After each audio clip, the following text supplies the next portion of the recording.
Hello friends, good morning to all of you. Myself Dr. Rahul Singh from Law Study Pointer YouTube channel. अगर आपने हमारे channel को अभी तक subscribe नहीं किया है तो प्लीज़ आप हमारे चैनल को सब्सक्राइब कीजिए और हमारी जो वीडियो है उसको ज़्यादा शेयर कीजिए, लाइक कीजिए और आपको हमारी वीडियो कंटेंट हमारा कैसा लगा उसको कमेंट सेक्शन में जाके कमेंट कीजिए, जिससे आने वाली वीडियो में हम उस पर इम्प्रूव कर सकें। ठीक है, तो दोस्तों आज हम बात करने वाले हैं बहुत ही बर्निंग इशू पे, और जो हिंदू लॉ का जो टॉपिक है बहुत मोस्ट इम्पॉर्टेंट टॉपिक है हिंदू लॉ में, हु इज़ अ हिंदू। ठीक है, तो उस पर आज हम बात करने वाले हैं कि हिंदू कौन है। आज हम उस पर बात करेंगे, उस पर जानेंगे कि आखिर हिंदू कौन है। तो ज़्यादा वक्त न लेते हुए इस वीडियो को स्टार्ट करते हैं और जानते हैं कि आज के हु इज़ अ हिंदू। जो जो टर्म है हिंदू, ये कोई टर्म नहीं है, is not a religious term. ये कोई रिलीजियस टर्म नहीं है। ये कैसी टर्म है? इट्स ए जोग्राफिकल और कल्चरल टर्म। इसको हम जोग्राफिकल और कल्चरल टर्म के रूप में जानते हैं। The Hindu civilisation is so called since its original founders और earliest followers occupy the territory drained by the Sindhu river system corresponding to northwest province and Punjab. The people on this site were called Hindus by Persian and Western invaders. जो हमारे जो doctor Radha Krishnan हैं, उनकी एक book है Hindu view of life. उन्होंने इस book में बताया कि जो हिंदूज़ हैं वो ओरिजिन कैसे हुआ, उनका एग्जिस्टेंस में कैसे है। तो जो हमारी सिंधु नदी है, जो सिंधु रिवर है, उस सिंधु नदी के किनारे जो लोग रहते थे,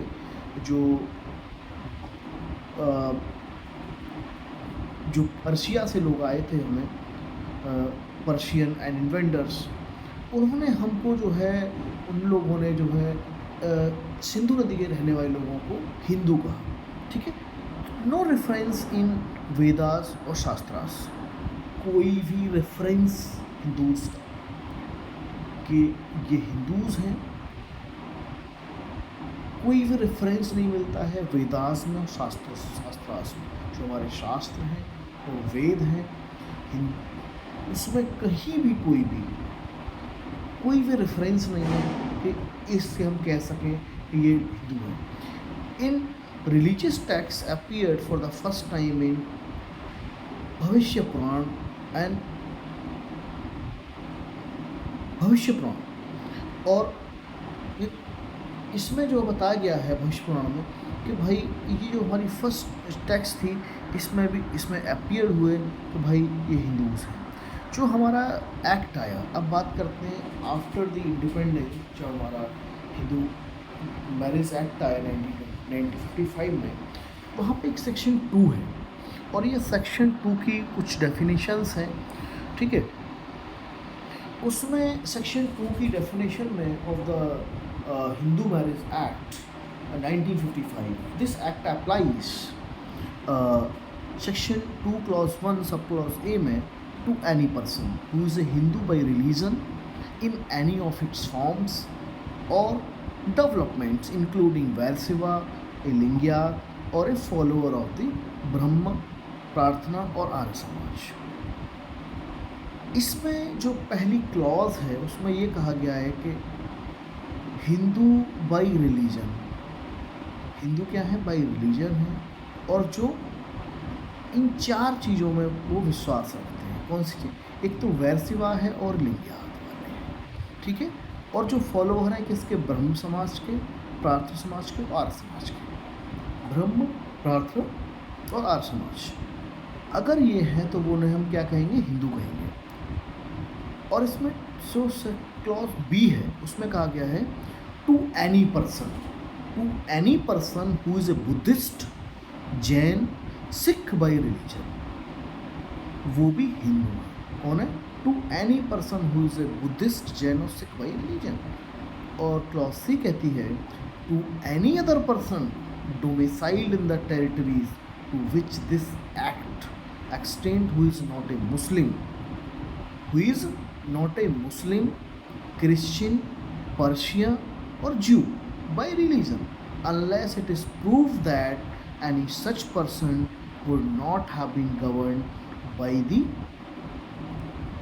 Hindu laws or by any custom or uses as part of the law in respect of any of the matters dealt with herein if this act had not been passed. इसका जो एक्सप्लेनेशन बात करेंगे हम. The following persons are Hindus, Buddhist, Jain और Sikh by religion as the case may be. Any child, legitimate or illegitimate, both of whose parents are Hindus, Buddhist, Jain or Sikhs, or by religion. Clause 2, subclause B. Any child, legitimate or legitimate, any of whose parents is a Hindu, Buddhist, Jain or Sikh by religion, who is brought up as a member of the tribe, community, group or family to which such parent belongs or belonged. Any person who is convert or reconvert to the Hindu, Buddhist, Jain or Sikh religion. Now, next clause, notwithstanding anything contained in subsection clause 1, nothing contained in this act shall apply in the member of any scheduled tribe within the meaning of clause 25 of article 366 of the Constitution, unless the central government by notification in the official gazette otherwise directs. Next clause में हम बात करेंगे. अब देखो, आप इस chart के माध्यम से बहुत ही अच्छी तरीके से आप जो है मैं समझाने की कोशिश करूँगा.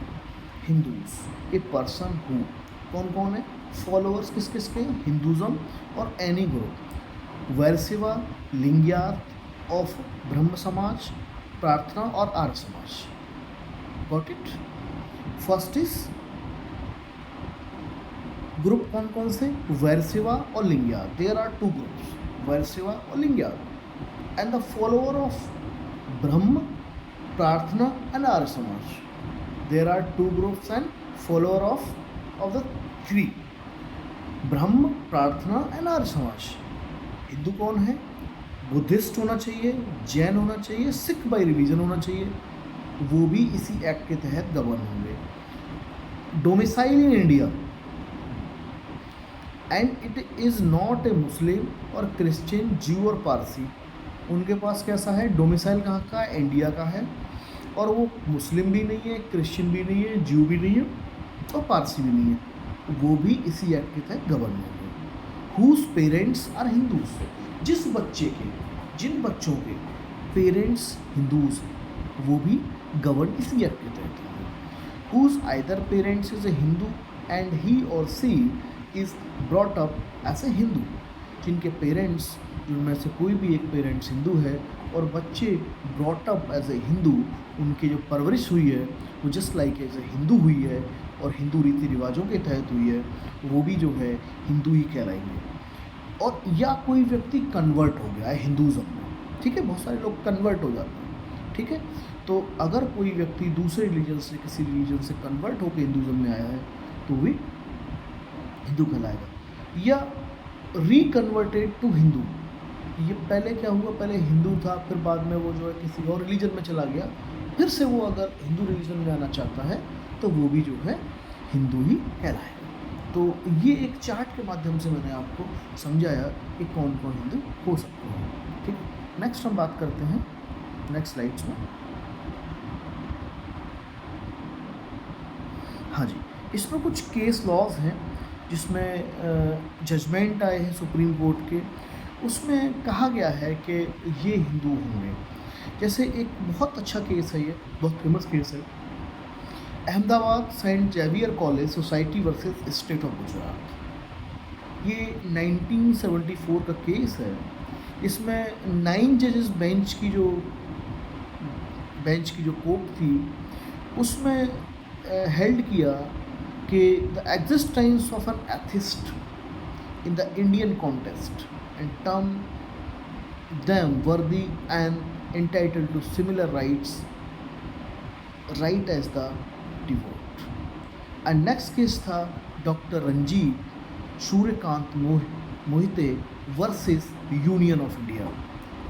ये 2014 का केस है, रिसेंटली केस है। The court held that the individual has a right to claim that he is an atheist. In the opinion of the court, an individual is confirmed with the right to express that he does not profess any religion. This judgment was not worthy as the court directed that state instrument should give the individual an option is not disclose their religion. In an unreported judgment of Thane Session Court, when an individual pleaded abandoning his religious belief, the court denied it on the ground of its causing complexities in matter of death, succession, and rights. There are two most important judgments relating to of this matter. Next case, Shastri Yagna Purush Das ji versus मूलदास वैश्य। ये 1966 का case है। इसमें जो justice थे उन्होंने acceptance of Vedas and reverence, recognition of the fact that the means of ways of salvation are diverse, and realization of the truth that the number of gods to be worshipped is large as the distinguishing features of the Hindu religion. उन्होंने कहा कि अगर, क्योंकि आप सब लोग जानते हैं कि देखो हिंदू रिलीजन में number of gods, number of goddesses, तो हम क्या करते हैं कि हम उन सब की पूजा करते हैं। तो जस्टिस गजेंद्र गडकर जो इसमें जस्टिस थे, उन्होंने कहा कि जो व्यक्ति नंबर ऑफ गॉड्स की पूजा करता है, वर्शिप करता है और उस तरीके के फीचर्स हैं उसमें, तो वो हिंदू है। द ग्रुप्स और developments among Hindu have resulted as part of social reforms. Whenever there is a social reform, the followers start recognizing themselves as a separate group. Merely because they start recognizing themselves as a separate group, it will not be a right to term them as a non-Hindu till the time they are believing in basic principle of Hindu religion. इसमें next case है, इसमें Ram Prakash versus Dhan 1924।